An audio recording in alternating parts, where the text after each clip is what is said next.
시청자 여러분 안녕하십니까? 한 주간의 주요 뉴스를 정리해드리는 KBN 주간 브리핑입니다. 신종 코로나 바이러스 감염증으로 사망한 사람이 1,000명을 넘어섰습니다. 매년 독감으로 사망하는 사람이 65만 명에 달하는 것과 비교하면 훨씬 못 미치는 수치이지만 이 신종 코로나 바이러스가 독감보다 더 위험한 종으로 진화될 가능성도 제기되고 있습니다. 이 같은 우려 가운데 미국의 코로나19 확진 환자가 15명으로 늘어났습니다.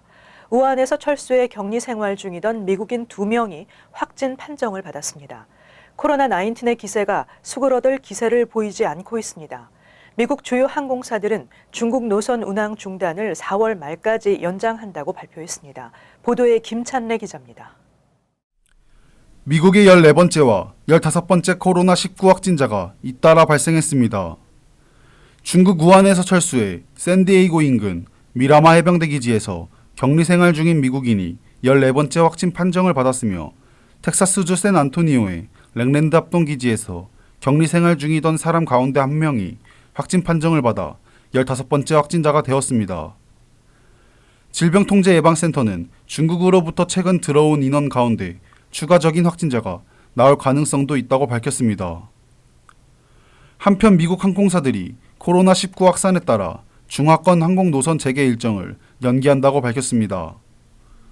유나이티드 항공은 오는 21일 운항을 재개할 예정이던 홍콩 노선과 내달 28일 재운항하려 한 중국 노선의 운항 재개 시점을 각각 4월 24일로 미룬다고 밝혔습니다. 코로나19 여파로 해당 노선 수요가 급감한 것도 이 같은 결정을 한 이유 중 하나라고 항공사 측은 밝혔습니다.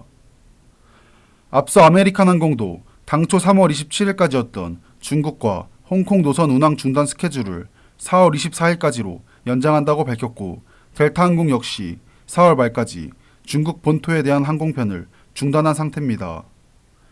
이에 따라 미국의 주요 항공사가 모두 4월 말까지 중국 노선을 운영하지 않게 됐습니다. KBN 뉴스 김찬래입니다. 연방 우편 서비스가 신종 코로나 바이러스 감염증 사태로 중국과 홍콩에 대한 우편물 신속 배송 서비스를 일시 중단했습니다. 항공사들이 중국행 노선 운행을 잇따라 중단하면서 배송에 큰 차질이 있다는 이유입니다. 충분한 수송 능력이 확보될 때까지 서비스를 중단하겠다는 방침을 밝혔습니다.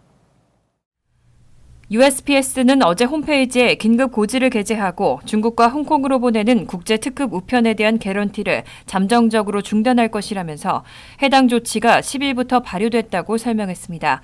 이와 같은 조치를 취하게 된 이유로는 홍콩과 마카오를 포함한 중국으로 편지나 소포, 특급 우편을 배송하는 데 중대한 어려움을 겪고 있기 때문이라고 설명했습니다. 항공사들이 중국행 노선 운행을 속속 중단하면서 우편물 배송에 큰 차질이 빚어지고 있다는 이유입니다. USPS는 서비스 중단 기간을 충분한 수송 능력이 확보될 때까지로 밝혔습니다. 한편 미국 최대 항공사인 아메리칸 항공은 11일 신종 코로나 바이러스 감염증 여파에 따른 중국과 홍콩에 대한 항공편 운항 중단을 오는 4월 말로 연장하기로 했다고 밝혔습니다. 트럼프 행정부가 친이민 정책을 펼치는 이민자 보호 도시를 대상으로 압박을 강화하고 있습니다. 뉴저지주는 사법기관이 이민세관 단속국 등 연방정부와 협력하지 못하게 하는 지침을 시행하고 있는데요. 이를 대상으로 소송을 제기했습니다. 선거철을 맞아 이민 이슈를 정치적 목적으로 이용하고 있다는 비난이 나오고 있습니다. 워싱턴 포스트 등은 윌리엄 바 법무장관이 10일 전국 경찰 연합 행사에서 연방정부가 이민자 보호 도시를 대상으로 법적 절차와 관련 조사를 진행할 것을 발표했다고 보도했습니다. 특히 뉴저지주를 상대로는 주 로컬 사법기관이 이민세관 단속국 등 연방정부와 협력하지 못하게 하는 지침을 막아달라고 소송을 제기했습니다. 뉴저지주 검찰은 지난해 3월부터 이민자 신뢰 지침을 통해 이민세관 단속국이 주나 지역 사법기관의 주민정보에 접근할 수 없도록 하고 있습니다. 지역 경찰들이 이민세관 단속국의 불체자 체포에도 협조하지 않도록 하는 방안을 시행 중입니다. 바 법무장관은 일부 주 로컬 사법기관이 범죄자들의 추방을 막기 위해서 처벌을 낮추고 있는 사례를 발견했다며 이민자 보호 도시들이 서류 미비 이민자들을 감추기 위해 연방법을 어기고 있는지에 대해 조사에 착수하겠다고 전했습니다. 반면 소송을 당한 주들은 트럼프 행정부가 선거철을 맞아 이민 이슈를 정치적 목적으로 이용하고 있다고 비난하고 있습니다. 거비어 그루월 뉴저지주 검찰총장은 성명을 발표하고 트럼프 행정부가 공공안전을 정치적 목적으로 희생시키고 있다며 2018년부터 발표된 규정에 대해 선거철을 맞아 시비를 걸고 있다고 비난했습니다. 트럼프 행정부의 새 공적 부조 규정이 오는 24일부터 시행을 앞두고 있습니다. 이제 공적 부조 혜택을 받은 경우에는 영주권 신청 시 기각 사유가 될 수 있습니다. 하지만 24일 이전에 비현금성 공적 부조 수혜를 받은 이민자는 해당 사유가 되지 않습니다. 지난 5일 연방이민서비스국은 오는 24일부터 적용되는 새 공적 부조 규정과 관련해 시행세칙과 개정된 이민 신청 양식을 공개하고 24일 이전에 비현금성 공적부조 수혜를 받은 경우는 영주권이나 비이민비자 취득에 제한이 없다고 밝혔습니다. 당초 지난해 10월 15일부터 시행될 예정이었던 새 공적부조 규정이 소송으로 지연됐기 때문에 실제 새 규정이 시행되는 2월 24일 이전에 푸드스탬프와 메디케이드 등의 혜택을 받았거나 신청한 전력에 대해서는 신고할 필요가 없다는 설명입니다. 하지만 현행 규정만으로도 이민 혜택에 제한되는 생활보조금 프로그램이나 빈곤 가족을 위한 임시 현금 보조와 같은 현금성 공적 보조는 이미 제한 조치가 이뤄지고 있기 때문에 2월 24일 이전 수혜 또는 신청한 전력이 있다면 예외 없이 이민국에 밝혀야 합니다. 또 24일부터는 이민 신청자가 미국에서 재정적으로 자립해 생활할 수 있다는 것을 입증하는 양식을 작성해 제출해야 합니다. 하지만 공적부조 새 규정은 난민 및 망명 신청자와 범죄 및 가정폭력 피해 이민자에게는 적용되지 않습니다. 또 새 공적부조 시행을 허용하지 않은 일리노이 북부 연방법원의 판결에 따라 일리노이주 신청자에게도 적용되지 않습니다. 트럼프 행정부가 뉴욕 주민들을 대상으로 자동 출입국 심사 프로그램인 글로벌 엔트리의 신규 가입과 갱신을 금지했는데요. 뉴욕 주정부가 즉각 소송을 제기했습니다. 뉴욕 주민들을 타겟으로 한 정치 보복이자 권력 남용이라고 지적했습니다. 도널드 트럼프 행정부는 지난 6일 뉴욕 주민들을 대상으로 자동 출입국 심사 프로그램인 글로벌 엔트리의 신규 가입과 갱신을 금지한다고 발표한 바 있습니다. 이에 대해 앤드류 쿠오모 뉴욕 주지사는 연방국토안보부의 이번 조치가 권력 남용이라고 지적하며 정치적인 싸움으로 인해 애꿎은 피해를 입는 뉴욕 주민들을 위해 소송을 제기하게 됐다고 밝혔습니다. 연방국토안보부는 뉴욕주가 그린라이트법을 시행하면서 이민당국이 법원 영장 없이 주 차량국에서 운전면허 취득자에 대한 정보를 요청할 수 없게 됐다며 국가안보 및 공공안전에 대한 위협을 초래할 수 있다는 이유로 뉴욕 주민들의 글로벌 엔트리 프로그램 신청을 금지시켰습니다. 하지만 쿠오모 주지사는 글로벌 엔트리 프로그램은 연방기관에서 직접 인터뷰를 통해 승인을 받을 수 있기 때문에 주 차량국의 정보 제공과는 전혀 관련이 없다고 지적했습니다. 뉴욕 주민들을 타깃으로 한 정치적인 보복이라는 주장입니다. 현재 뉴욕주를 비롯한 미 전역 13개 주와 워싱턴 DC에서도 이민 신분에 상관없이 운전면허증을 발급하고 있습니다. 하지만 국토안보부는 유일하게 뉴욕주를 상대로만 이번 조치를 내렸습니다. 트럼프 행정부가 모바일 위치 정보 업체로부터 고객들의 위치 정보를 구입해서 불법 체류자들의 위치를 파악하고 있는 것으로 드러났습니다. 당국은 이런 정보 구입을 위해 120만 달러를 지출한 것으로 보입니다. 명백한 사생활 침해라는 논란이 일고 있습니다. 7일 월스트리트저널은 연방국토안보부와 이민세관단속국, 세관국경보호국이 2017년부터 버지니아에 있는 모바일 위치정보 업체인 벤텔로부터 위치정보를 구입하고 불체자 추적에 활용하고 있다고 보도했습니다. 당국은 현재까지 120만 달러를 이와 같은 정보 구입에 지출한 것으로 나타났습니다. 이번 보도에 따르면 게임과 뉴스 등 셀폰 앱을 이용할 때 이용자가 위치 정보 공유를 허용할 경우 해당 정보는 벤텔 데이터베이스에 저장됩니다. 이민당국은 이 데이터베이스를 이용해 불체자 위치 추적에 이용해왔습니다. 이민세관 단속국은 당초 인신매매와 마약 밀수 적발을 위해 해당 데이터베이스를 이용한다고 밝혔지만 불체자 단속에도 활용해온 것으로 드러나면서 사생활 침해 등 논란이 일고 있습니다. 지난 2018년 연방대법원은 무선통신회사에서 셀폰 이용자 정보를 얻기 위해서는 수정헌법 제4조에 따라 법원의 영장이 필요하다고 판결한 바 있습니다. 하지만 벤텔과 같은 사설업체는 해당 판결에 적용을 받지 않고 있습니다.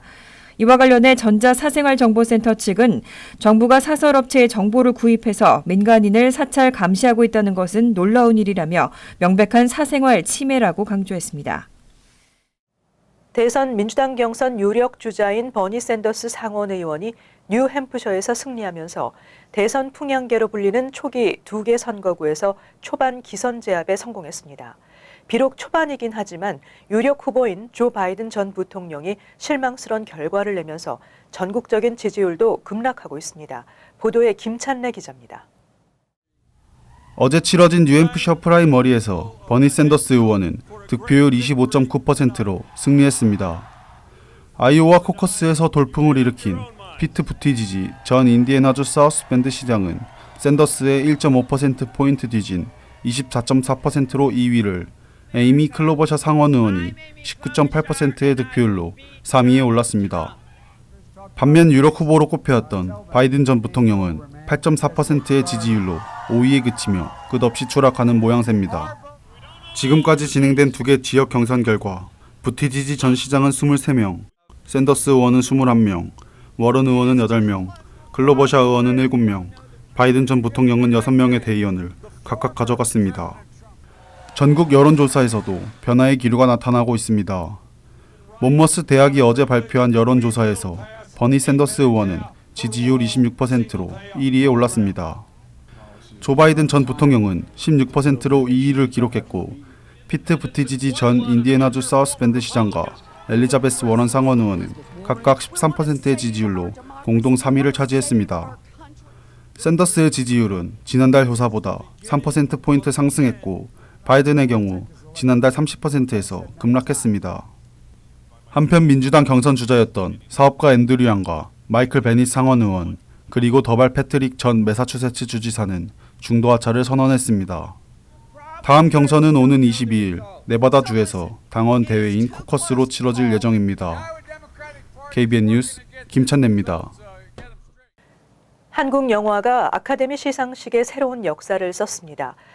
아카데미상 시상식에서 봉준호 감독의 기생충이 사관왕에 오르는 쾌거를 달성했습니다.